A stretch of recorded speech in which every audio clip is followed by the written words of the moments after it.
तो चलिए स्टार्ट करते हैं जहां पर हम लोगों ने पिछले वीडियो में एंड किया था, उसी से आगे बढ़ते हैं।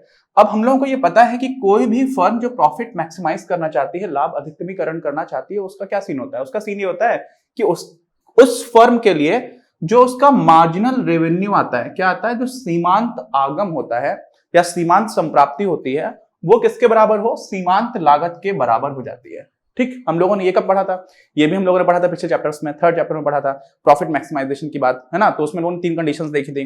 तो ये तो अपने को पता चल गया कि अब ये क्यों करेगी, क्योंकि जो कॉम्पिटिटिव मार्केट है वहां पे काम कर रही है एक्सक्यूज मी, और साथ में प्रॉफिट मैक्सिमाइज करना भी उसका लक्ष्य है।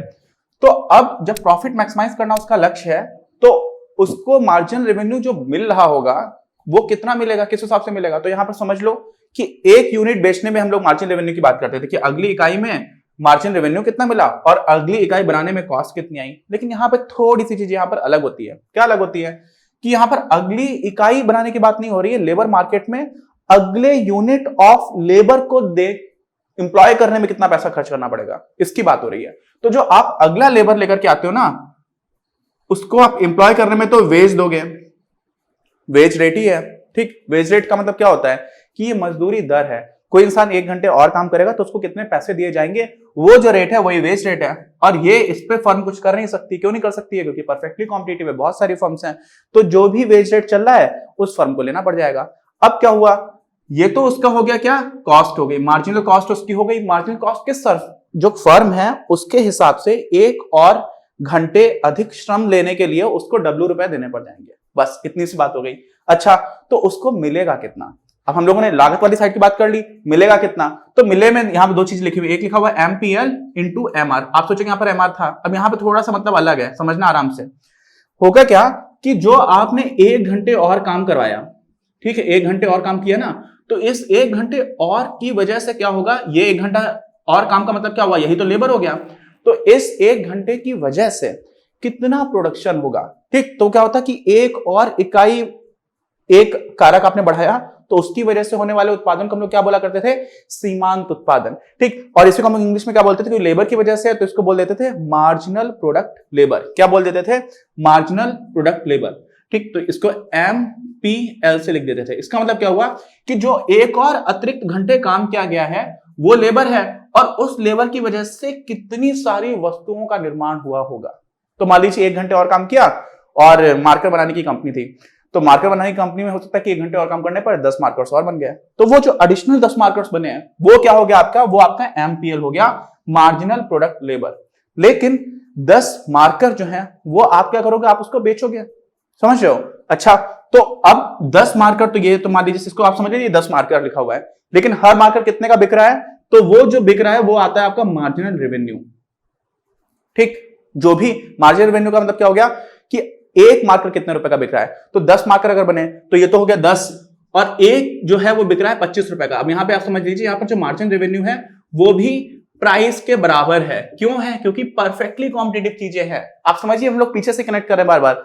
तो मार्केट में अगर मार्कर का दाम 25 रुपए चल रहा है तो मार्जिन रेवेन्यू भी उस फर्म के लिए 25 रुपए हुआ। क्यों? क्योंकि मार्जिन रेवेन्यू, एवरेज रेवेन्यू और प्राइस सब कुछ एक हो जाता है। कीमत रेखा पर ही सब कुछ रहता है। कब? जब हम लोग परफेक्टली कॉम्पिटिटिव फर्म की बात करते हैं। और हम लोगों ने माना ही पहले था कि हमारी जो फर्म है वो पूर्णतः प्रतिस्पर्धी बाजार में काम कर रही है। लेबर मार्केट भी पूर्णतः प्रतिस्पर्धी है, और साथ में जहां पर वो अपनी वस्तु बेच रही है वो भी पूर्णतः प्रतिस्पर्धी है। अच्छा, अब ये आपका अगर MR है और ये प्राइस के बराबर हो गया, तो MPL यानी कि जो 10 यूनिट, मान लीजिए, सिर्फ उदाहरण के लिए बता रहा हूं कि मार्जिन प्रोडक्ट लेबर में जब आपने इससे गुणा कर दिया मार्जिन रेवेन्यू से, और यहां पर मार्जिन रेवेन्यू प्राइस के बराबर ही है, तो कुल मिला के क्या हुआ कि 1 घंटे लेबर की वजह से जो वैल्यू क्रिएट हुई, वैल्यू कितनी क्रिएट हो गई? 10 मार्कर बने, 25 रुपए का एक था, तो 250 रुपए की वैल्यू क्रिएट हो गई। तो ये जो 250 रुपए की वैल्यू क्रिएट हुई है ना, इसी को हम कैसे बोल सकते हैं? 2 तरह का टर्म्स देते हैं। एक तो हम इसको बोल देते हैं marginal revenue product of labour. क्या मैंने बोला? Marginal revenue product of labour. मतलब क्या हुआ कि जो आपने 1 यूनिट अतिरिक्त श्रम लगाया था, उस श्रम की वजह से जो काम हुआ और उसके बदले में जो दाम मिले, काम हुआ 10 मार्कर्स का, उसने 10 मार्कर बनाए, और कुल लागत, उसकी कुल लागत नहीं, कुल कीमत कितनी हो गई, आपने उसमें मार्जिनल रेवेन्यू को गुणा कर दिया, और यहां पर मार्जिनल रेवेन्यू यानी कि सीमांत संप्राप्ति जो है वो कीमत के बराबर है। तो कुल उसने 250 रुपए की वैल्यू क्रिएट की, उसी को हम लोग क्या बोल देते हैं, MRPL, और साथ में क्योंकि वैल्यू क्रिएट की इसलिए इसको हम लोग V से भी लिख करके स्टार्ट कर देते हैं, इसमें वैल्यू हो जाता है। इसको हम लोग लिख देते हैं value of marginal product of labour. तो चाहे ये लिख लो चाहे ये लिख लो, दोनों ही इस केस में बराबर क्यों है, क्योंकि MR जो है वो आपका प्राइस के बराबर है।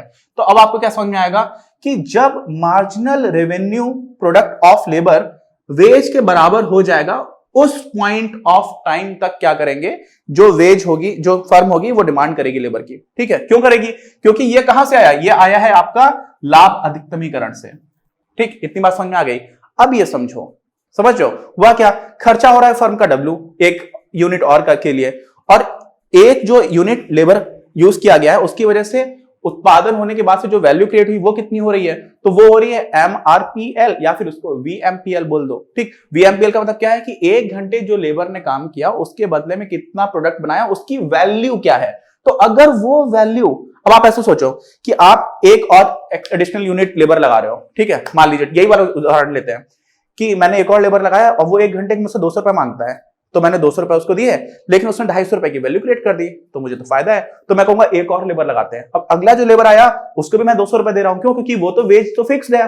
तो अगले वाले ने 220 रुपए की वैल्यू क्रिएट कर पाई, और 220 की वो क्यों कर पाएगा, क्यों, क्योंकि हम लोगों ने law of diminishing marginal utility पढ़ा है। क्या पढ़ा है, law of diminishing marginal utility, और हम लोगों ने माना भी है कि ह्रासमान सीमांत उत्पादन का नियम यहां पर लागू हो रहा है। इसका मतलब क्या होगा, जैसे जैसे आप लेबर बढ़ाते जाओगे, जैसे जैसे आप लेबर की यूनिट्स बढ़ाते जाओगे, श्रम की इकाइयां बढ़ाते जाओगे, वैसे वैसे क्या होगा, जो एडिशनल लेबर आ रहा है वो उतनी वैल्यू क्रिएट नहीं कर पाएगा जितना पहले वाले ने की थी। आपको बात समझ में आई, क्या बोला मैंने, कि जो एडिशनल लेबर आएगा वो उतनी वैल्यू क्रिएट नहीं कर पाएगा जो उससे जस्ट पहले वाले लेबर की इकाई ने की थी। अच्छा, तो आप ये समझ लो कि W तो आपका फिक्स्ड है, कॉम्पिटिटिव मार्केट है, परफेक्टली कॉम्पिटिटिव मार्केट है, फिक्स्ड है, वही आपको मानना पड़ेगा।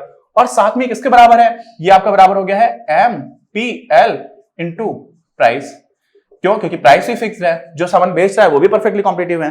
अब MPL क्या होता है, मार्जिनल प्रोडक्ट लेबर, यानी कि किसी भी श्रम की वजह से जो अतिरिक्त उत्पादन हो रहा है, तो जैसे जैसे श्रम की इकाइयां बढ़ती है वैसे वैसे MPL घटता चला जाएगा। क्यों, क्योंकि ये तो हमारा एजम्पशन भी है, और ये काफी अच्छा एजम्पशन है, रियल लाइफ में ऐसा हो रहा होता है। इसका मतलब क्या हुआ, जैसे जैसे लेबर कम होगा MPL ज्यादा होगा, जैसे जैसे लेबर की इकाइयां बढ़ती जाएंगी MPL कम होता चला जाएगा। आई बात समझ में, और ऐसा क्यों है, क्योंकि इस पूरे को हमेशा W के बराबर रहना है। अच्छा, अब आप समझो कि मान लो कि कोई W1 था, मान लिया यहां पर हम लोगों का W1 लिखा हुआ है, ठीक है, यहां पे लिख देता हूं। अब W1 पर मान लीजिए कुछ इकाई L1 लेबर काम कर रहा था, तो हमें ये पॉइंट मिल जाता है। ठीक, अब सोचिए कि आपने W1 से W बढ़ा दिया, W2 पे पहुंच गया, कहां पे पहुंच गया, W2 पर। अच्छा, तो अगर ये इसके बराबर है, इसका मतलब क्या हुआ कि W1 कर दिया, यहां पर L1 कर दिया, अब वहां पर आप लिखोगे MPL2 into price into W2। ध्यान से समझना, अब W2 जो है वो क्या हो गया, W2 बढ़ गया है ना, तो ये वाली चीज भी बढ़नी चाहिए, समझ लो, ये भी बढ़ना चाहिए। अब इसमें ये तो फिक्स्ड है, अब अगर ये फिक्स्ड है तो इसका मतलब MPL2 को बढ़ना चाहिए, और MPL2 कब बढ़ेगा, जब लेबर कम होगा। क्यों, क्योंकि जब लेबर कम था तभी मार्जिनल प्रोडक्ट ऑफ लेबर ज्यादा हुआ करता था। क्यों, क्योंकि यहां पर ह्रासमान सीमांत उत्पाद नियम लगा हुआ है, और इसी वजह से जो हमारा डिमांड कर्व आएगा लेबर के लिए, किसके लिए, लेबर के लिए, श्रम के लिए, जो एक फर्म कर रही है, वो मांग वक्र कैसा हो जाएगा, ऐसा हो जाएगा कुछ। ये तो डिमांड कर्व हम लोगों ने पहले भी वस्तु का पढ़ा हुआ था, तो वो था हमारा वस्तु वाले बाजार में। यहां पर भी संयोग नहीं है, रीजंस हैं उसके, यहां पर भी श्रम में भी, श्रम बाजार में जो मांग वक्र निकल करके आया श्रम के लिए, वो भी हमारा कैसा हो जाता है, डिक्रीजिंग आ जाता है, ऐसे ह्रासमान होता है, नीचे घटता चला जाता है। जैसे जैसे आप ज्यादा लेबर बढ़ाओगे वैसे वैसे आप समझो, आप कम वेज देनी पड़ेगी तो आप ज्यादा लेबर की मांग करोगे। और ऑब्वियस भी लगता है हमें कि भाई मुझे 100 लेबर्स लगाने हैं, तो मैं सोचूंगा यार हर एक इंसान को 200 रुपए देता हूं तो 20,000 का खर्चा रोज का है मेरा। फिर मैंने सोचा कि अगर 100 की जगह अगर मुझे 150 लेबर लगाने ही है तो मैं 200 रुपए तो नहीं दूंगा, कम दूंगा, 160 रुपए में काम बात करनी है तो करो भाई, समझ रहे हो आप। तो मैं बोलूंगा ठीक है। तो होगा क्या कि अगर मुझे ज्यादा लेबर मैं कब लगाऊंगा, जब मुझे कम वेज देना पड़ रहा है, जब मुझे कम मजदूरी देनी पड़ रही है। तो इसी हिसाब से आप ऐसे लॉजिक भी ऐसे भी समझ सकते हो सोच करके कि इसका मतलब ये जो वक्र है इस तरह से घटता हुआ चला आएगा। अब समझिए अगली बात, हम लोग किसकी बात कर रहे हैं, श्रम बाजार की। लेकिन अभी तक जो हमने बात की है वो किसकी आई है? एक फर्म की बात की है। किसकी बात की है? एक फर्म की। हमें तो पूरे बाजार की बात करनी है, तो पूरे बाजार के लिए क्या करते हैं हम? इसी तरह के सारे फर्म्स के वक्रों को जोड़ देंगे और सभी का हम लोग समस्तरी समाकलन करेंगे, जो हम लोगों ने ऑलरेडी डिमांड कर्व को ऐड करने में किया हुआ था सेकंड चैप्टर में। नहीं देखा तो देख करके आइए, है ना।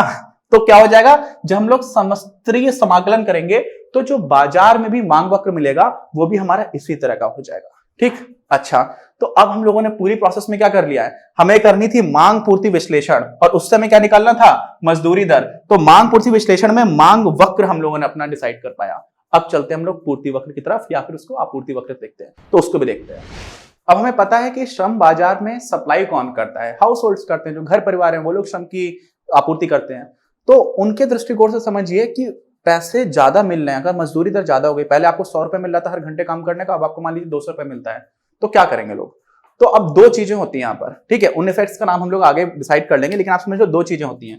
आपको 100 रुपए से बढ़ा करके 200 रुपए मजदूरी मिलने लगी, तो क्या होगा? तो कुछ लोग तो ये बोलेंगे यार कि अब 1 घंटे आराम करना 200 रुपए का हो गया है। समझिए मैंने क्या बोला, पहले 1 घंटे आराम करना 100 रुपए का हुआ करता था। आप आराम से बैठ करके सो रहे हो, बढ़िया, ठीक।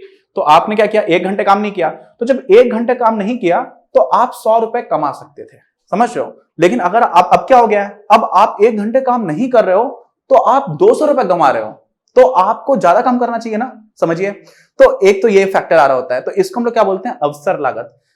जो भी हाउस होल्ड्स है ना, वो दो चीजों के बीच में ट्रेड ऑफ करते हैं। ट्रेड ऑफ समझते हैं, या तो ये या तो ये। तो एक तो होगा कि या तो काम कर लो या फिर आराम कर लो। काम करने को हम लोग बोल देते हैं लेबर, और आराम करने को बोल देते हैं लीजर, ठीक है। तो या तो आप आराम कर लो या श्रम कर लो। तो अब क्या हुआ है, अवसर लागत बढ़ जाती है आराम करने की, समझ रहे हो। अगर आप आराम कर रहे हो तो आप पहले तो 100 रुपए कमा रहे थे, क्योंकि 100 रुपए मिलता था, अब आपको 200 रुपए कमाने पड़ रहे हैं। तो आपकी अवसर लागत ज्यादा हो जाने से मतलब क्या हो जाता है कि अब आप ज्यादा काम करना चाहोगे। क्या करना चाहोगे? जैसे जैसे वेज बढ़ेगी वैसे वैसे आप ज्यादा काम करना चाहोगे। तो आप मान लीजिए पहले कम काम करना चाह रहे थे जब इतनी वेज थी, जब वेज बढ़ गई तो आप और ज्यादा काम करना चाहोगे। तो ये कुछ ऐसा बनकर के आएगा। किसी एक इंडिविजुअल के लिए, किसी एक इंसान की बात कर रहे हैं। जैसे हम लोगों ने पहले एक फर्म की बात की थी, फिर हम लोगों ने पूरे बाजार का निकाल दिया था, ये हमारा डिमांड कर्व हो गया था पूरे बाजार का। तो ये बाजार में श्रम का मांग वक्र है। अभी हम लोग क्या कर रहे हैं, एक इंडिविजुअल की बात कर रहे हैं, ठीक है। आप सिर्फ एक समझ लीजिए, ये वाली लाइन जो है उसको छोड़ देर के लिए भूल भी जाओ, चलो अच्छा भूल ही जाते हो इसको। आप समझो कि एक ही इंसान के लिए बात कर रहे हैं। अच्छा, तो एक तो ये बात होती है। दूसरी बात क्या होती है? दूसरी कुछ और भी पहुंचे हुए लोग होते हैं, वो क्या बोलते हैं? वो बोलते हैं कि भाई साहब देखो ऐसा है, सीधी सी बात, मुझे काम करने के से मतलब नहीं है, मुझे रोज का चाहिए 1000 रुपए। क्या कहते हैं? मुझे तो चाहिए रोज का 1000 रुपए। पहले जब उनको 100 रुपए मिल रहे थे तो वो 10 घंटे काम करना पड़ता था। 100 रुपए मिल रहा है 1 घंटे का, 10 घंटे काम करोगे तभी तो आपका 1000 रुपए बना। लेकिन अब वो क्या बोलते हैं कि अब तो मुझे मिल रहा है 200 रुपए, तो मुझे 5 ही घंटे काम करना चाहिए। आप समझ रहे हो, यहां पर बिल्कुल उल्टी होगी बात। वहां पर क्या हो रहा था कि आपका आराम करना महंगा हो गया, इसलिए आराम कम करो। यहां पर क्या हो गया है कि आपको कुल मिलाकर के तो 1000 रुपए चाहिए, तो अब आप सोचोगे कि मैं ज्यादा काम क्यों करूं, समझ रहे हो। तो होता क्या है, रियलिटी क्या है? रियलिटी ये है कि आमतौर पर जो लोग बहुत ही ज्यादा हाई इनकम ग्रुप में आते हैं, किसमें आते हैं? बहुत ही ज्यादा हाई इनकम ग्रुप में, मतलब उन्होंने इतना कमा लिया है कि खर्च करते करते थक जाएंगे, खर्च नहीं होगा, और बाकी इनकी पर्सनल एस्पिरेशंस और ज्यादा है नहीं।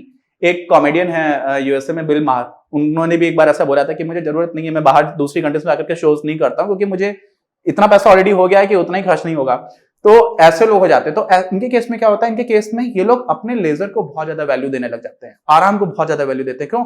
ऑलरेडी इतना हो चुका है। तो जब बहुत ही ज्यादा हाई इनकम ग्रुप हो जाता है, और बहुत ज्यादा हाई इनकम ग्रुप कब होगा? जब वेज रेट बहुत ही ज्यादा होगी। तो एक इंडिविजुअल के लिए भी क्या होता है, ऐसे ऐसे करते जाते जाते जाते जाते जाते जाते एक कर्व ऐसा मुड़ सकता है। क्यों मुड़ सकता है? सोचो कि जैसे जैसे एक लेवल से ऊपर आपकी वेज हो गई, एक लेवल से ऊपर आपको मजदूरी मिलने लगी, तो आप सोचते हो कि नहीं यार अब काम करने का फायदा ही नहीं है, क्योंकि खर्च ही नहीं कर पाएंगे, तो क्यों काम करो, थोड़ी देर ही काम कर लिया, उसी से इतना पैसा आ गया कि आप कुछ करने की जरूरत नहीं है। तो ये क्या हो जाता है, मुड़ना स्टार्ट हो जाता है। लेकिन ध्यान रखना, बहुत ही कम लोग वहां तक पहुंच पाते हैं, बहुत ही कम, समझ रहे हैं। पूरी सोसाइटी में 0.0001% के आसपास लोग ऐसे होंगे जो इस तरह का काम करते हैं। जैसे एक उदाहरण देता हूं, मैं बिट्स पिलानी से हूं, तो बिट्स पिलानी में हम लोग का एक प्रैक्टिस स्कूल नाम का इंटर्नशिप का सिस्टम चलता है। तो प्रैक्टिस स्कूल में कुछ कॉलेज के प्रोफेसर्स को भी काम दिया जाता है कि आप रहोगे तो आपको एडिशनल पैसा मिलेगा। तो कई प्रोफेसर्स नहीं करते, उनको लगता है कि छुट्टी मना लो यार 2 महीने की, है ना, बाकी तो पैसा मिल ही रहा है, हमें एडिशनल पैसे का करेंगे क्या। तो वो लोग भी उस तरह के में, सारे लोग ऐसा नहीं करते थे, कुछ लोगों को ऐसा लगता था कि क्या करें। कुछ कपल्स थे प्रोफेसर्स में, तो दोनों ही लोग पैसे कमा ही रहे हैं, तुमको लगता था क्या 2 महीने और भी काम करोगे, सच्चा है बच्चों के साथ घूमेंगे, तो वैसा जब लेवल आ जाता है तब ये आपका इस तरह का कर्व जो है वो बेंड होना स्टार्ट होता है। लेकिन बहुत ही कम लोग सोसाइटी में, ज्यादातर लोगों के लिए क्या होता है, ये ऐसा इंक्रीजिंग ही जाता है। और हम किसकी बात कर रहे हैं, हम कर रहे हैं बाजार आपूर्ति वक्र की। तो सारे हाउस होल्ड अगर आप देख लोगे तो ज्यादातर का कर्व जो है वो इसी तरह का रहेगा, मुड़ ही नहीं पाएगा, हमेशा ऐसा इंक्रीजिंग रहेगा। तो इसलिए जब हम लोग सारे लोगों का कर्व जोड़ना स्टार्ट कर देंगे तो जो हमें अल्टीमेटली मिलेगा सप्लाई कर्व, आपूर्ति वक्र, तो वो कैसा मिलेगा, वो वैसा ही मिलेगा जैसा वस्तु बाजार में या सेवा बाजार में नॉर्मली सप्लाई कर्व होता है, आपूर्ति वक्र होता है इस तरह का। तो ये क्या हो जाएगा, बाजार आपूर्ति वक्र, श्रम बाजार। ठीक, अच्छा अब समझिए, हम लोगों ने जस्ट थोड़ी देर पहले निकाला था कि हमारा जो डिमांड कर्व है वो कुछ इस तरह का होता है। तो ये आपका डिमांड कर्व हो गया, लेबर लिख दिया, ये सप्लाई कर्व हो गया, लेबर लिख दिया, ये जो पॉइंट आया यही आपका क्या हो जाएगा, इक्विलिब्रियम पॉइंट दे देगा, दोनों प्रोजेक्शन गिरा दिए। तो ये क्या हो जाएगा, लेबर की वो क्वांटिटी जो आपकी इक्विलिब्रियम क्वांटिटी है, और ये क्या है, वो वेज रेट जो आपका इक्विलिब्रियम वेज रेट है। इसका मतलब क्या हुआ, ये आपकी संतुलन मजदूरी दर है, और ये जो आपको लेवल यहां से मिलेगा वो क्या हो जाएगा, संतुलन मात्रा हो जाएगी श्रम की। अच्छा, तो इतनी बड़ी कहानी तो हम लोगों ने फट से ही सीखा हुआ था पूरे चैप्टर में, लेकिन हम लोगों ने क्या क्या सीखा पिछले वीडियो में इसमें, कि पहले तो बाजार होता क्या है, श्रम बाजार, और उसमें क्या चीज अलग होती है, फिर हमारे एजम्पशंस क्या क्या थे, फिर हम लोगों ने सोचा कि एक फर्म का डिमांड कर्व कैसा होगा, फिर पूरे बाजार का कैसा होगा, फिर एक इंडिविजुअल का श्रम सप्लाई करने का कर्व कैसा होगा, फिर सारे लोगों का मिलाकर के कैसा होगा। उसके बाद से हम लोगों ने उसके इक्विलिब्रियम पॉइंट को देखा, और तब जाकर के हमने डिराइव किया कि ये और ये जैसा कि हमारा नॉर्मली हो रहा था वैसा ही हुआ। लेकिन ये सारी चीजें समझने से क्या होना, आपकी अंडरस्टैंडिंग बहुत अच्छी हो जाएगी, और फिर आपको मजा आना भी स्टार्ट होगा। तो चलिए, ये चैप्टर हमारा औपचारिक रूप से खत्म हो गया है, और इसमें एक बार क्विक रिवीजन का वीडियो हम लोग देख लेंगे। बाकी कोई डाउट हो तो प्लीज कमेंट बॉक्स में लिख करके बताइए। लेकिन समझिएगा, फिफ्थ चैप्टर से पहले सेकंड, थर्ड, फोर्थ तीनों की बहुत जरूरत थी, है ना। तो चलिए, मुझे उम्मीद है आपको वीडियो पसंद आया होगा। पसंद आया तो प्लीज लाइक करिए, सब्सक्राइब करिए चैनल को अगर नहीं किया अभी तक, और शेयर जरूर करिए, और बेल आइकन दबाना मत भूलिए। बेल आइकन दबाने से आपको पता चलता रहेगा कि हमारे नए वीडियोस कब रिलीज हो रहे हैं। चलिए, मिलते हैं हम लोग अपने अगले वीडियो में। इस वीडियो के प्रायोजक हैं आप, और अगर आप ऐसे ही और वीडियोस बनाने में हमारी मदद करना चाहते हैं तो पैट्रियन पर जाकर या फिर स्क्रीन पर दिए गए QR कोड को स्कैन कर अपना योगदान जरूर दें।